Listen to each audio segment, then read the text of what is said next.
Se eu conversasse com Deus, iria lhe perguntar: por que sofremos tanto quando viemos para cá? Que dívida é esta que o homem tem que morrer para pagar? Perguntaria também do que ele é feito, que não come, não dorme e assim vive satisfeito. Por que ele não fez a gente do mesmo jeito? Por que existe uns tão felizes e outros que sofrem tanto, nascidos do mesmo jeito e criados no mesmo campo? Quem foi temperar o choro e acabou salvando? Este é um grande poema da literatura brasileira, composto por Leandro Gomes de Barros. Um poema que aborda uma temática muito importante e relevante. E é sobre esta temática que nós vamos falar neste vídeo. A Teodiceia.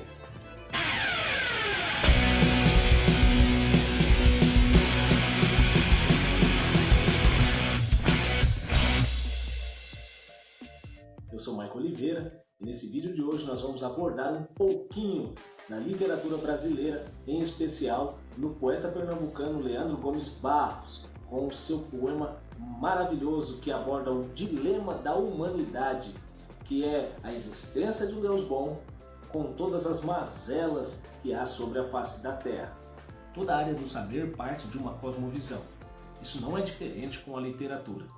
Os poetas também, através de uma cosmovisão, expressaram a sua compreensão de mundo acerca de tudo que há à sua volta, acerca de tudo que estava ante aos seus olhos. Isso acontece justamente porque eles também são observadores.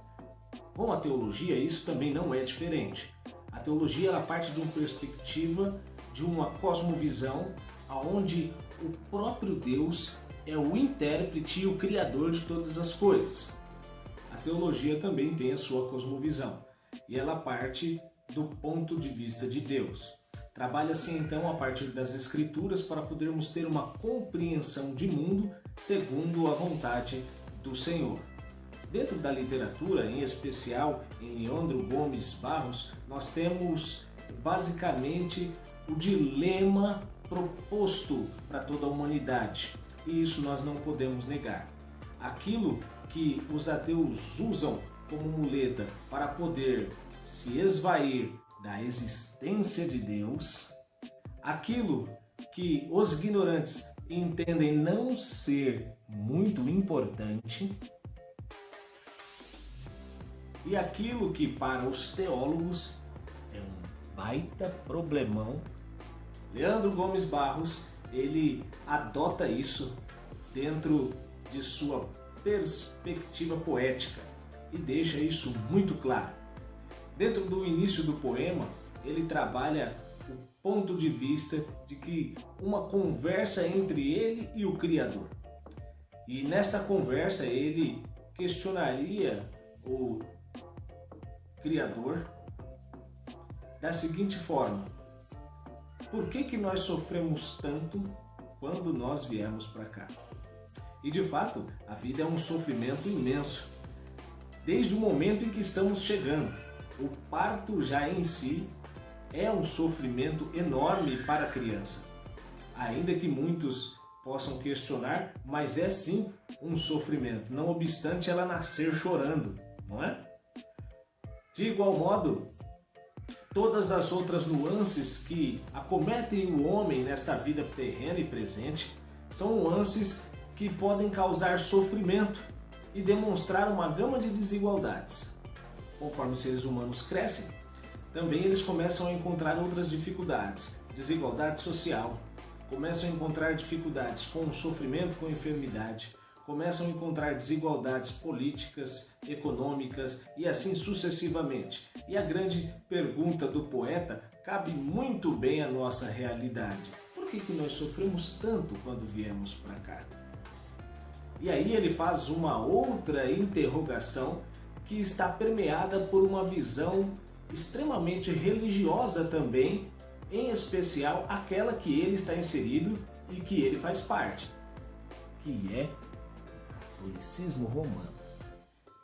Essa perspectiva, ela parte de um pressuposto de que o homem precisa morrer para pagar as suas dívidas, quando não é essa a perspectiva teológica.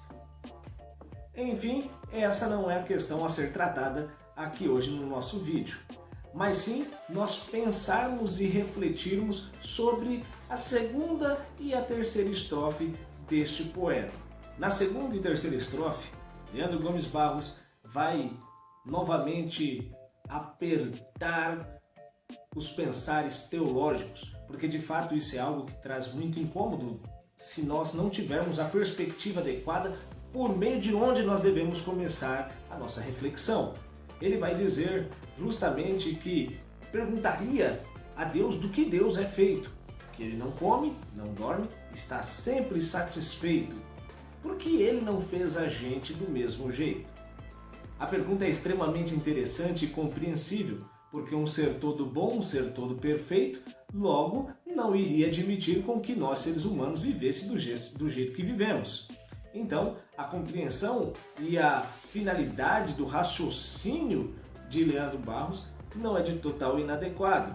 Isto se formos pensar a partir do ponto de uma injustiça simplesmente social, que é nisso que vai culminar a reflexão de Leandro Gomes Barros. Já na terceira estrofe, Leandro Gomes Barros vai dizer para nós da seguinte forma: por que uns são tão felizes e outros sofrem tanto? Ambos nascidos do mesmo jeito, criados no mesmo campo. Quem foi temperar o choro que acabou salgando o pranto? Quando nós olhamos para a maneira que termina o poema, soa como se Leandro Gomes Barros estivesse dito que Deus tivesse errado na mão na hora de temperar todos esses ingredientes. Note que esta é uma cosmovisão. Quando olha-se para a realidade do universo, parece justamente isso, uma baita de uma injustiça. Entretanto, esta não é a verdade. O que eu quero que você compreenda é justamente que esta cosmovisão, ela vai delinear os raciocínios que sucederão a ela e dará ainda mais forma para uma perspectiva de uma igualdade social utópica, que não é possível existir. E não é possível existir não porque Deus é injusto, mas ela não é possível existir por conta do pecado humano. A resposta ao poema de Leandro Gomes Barros está justamente aí. A questão não é que Deus nos trouxe aqui para o sofrimento. O sofrimento aqui é consequência do pecado humano. Se nós partirmos de um ponto de vista onde nós somos reféns da situação e não réus dela, a gente chegará a uma conclusão totalmente inadequada. E é isso mesmo que eu disse, nós somos réus desta realidade. Pensar diferente disso é pensar a partir de uma perspectiva humanista, renascentista, que visa retirar Deus do centro e colocar o homem. O homem, dentro desse aspecto, ele é a vítima, ele é o coitadinho, ele é o inocente, ele é o vice-treco do subtroço. Quando esta não é a realidade. O homem, dentro da perspectiva bíblica, ele é pecador. A Escritura nos ensina que todos pecaram e estão destituídos da glória de Deus.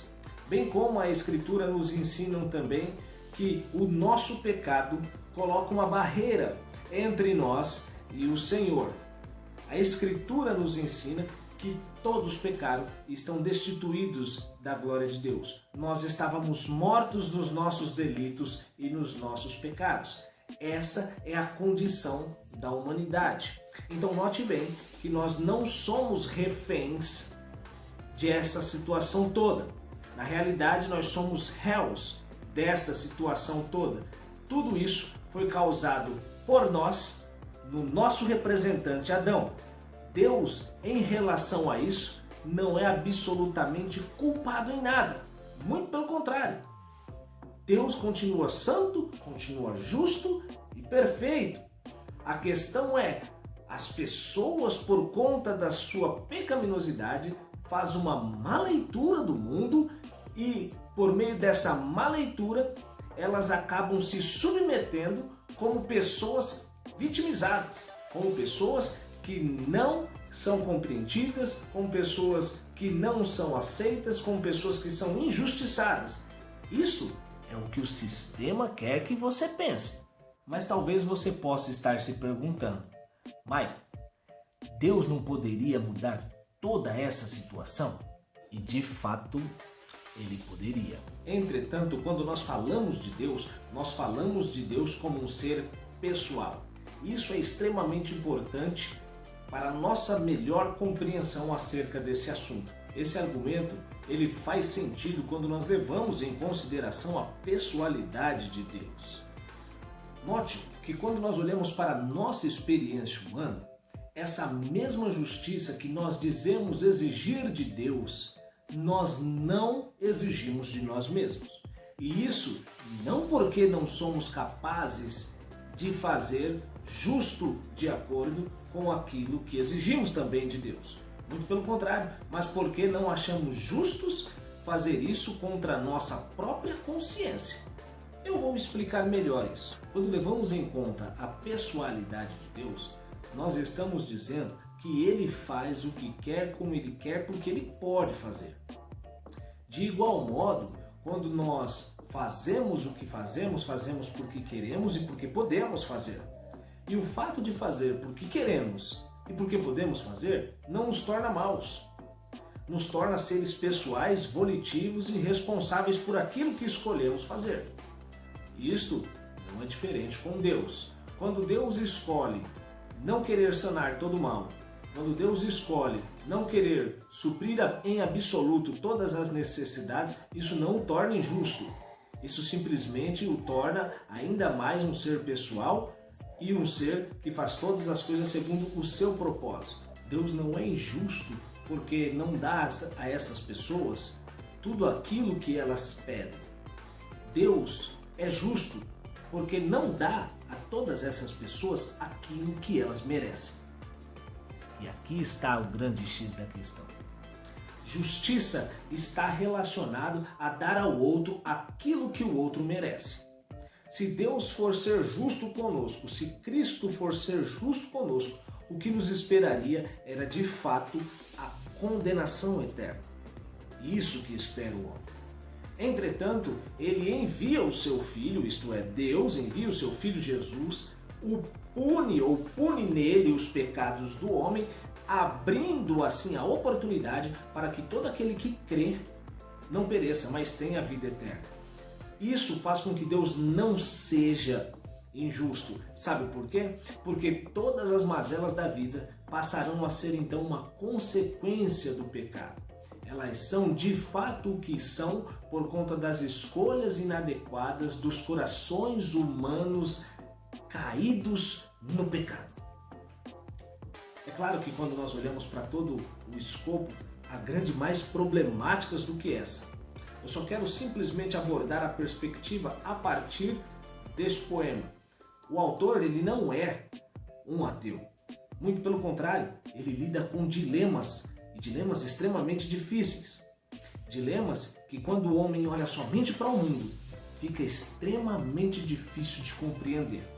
Mas quando nós olhamos para o Criador e temos nele o descanso, nós somos capazes de poder ter refrigério na nossa alma e entender que o Senhor fará a sua boa, perfeita e soberana vontade. O poema é extremamente belo. Entretanto, quem errou na mão na hora de temperar todo esse ingrediente não foi Deus. É o próprio homem que acaba por estragar tudo aquilo que o Senhor havia deixado de bom e de perfeito, desfigurando absolutamente tudo isso por meio do seu pecado. Por que então que as pessoas sofrem tanto? Nós poderemos dizer em primeira instância que é por conta dos seus pecados? Por que que Deus não nos fez tal como Ele? Porque o propósito de Deus não é que sejamos igual a Ele em poder e em todas estas coisas. Esta é uma promessa futura. Não que sejamos também em poder, mas que nós vivamos eternamente junto com Ele. Isso nós podemos descansar. Porque existem uns felizes e outros que sofrem tanto. Aí depende de onde está a nossa alegria. Se a nossa alegria estiver na circunstância dessa vida, infelizmente, não é alegria. Mas se a nossa alegria estiver na pessoa de Jesus Cristo e no Deus, o Pai Todo-Poderoso, e no Santo Espírito, nós teremos alegria na alma. O nosso pouco será muito. E às vezes, esse nosso mundo permeará a vida de uma série de outras pessoas.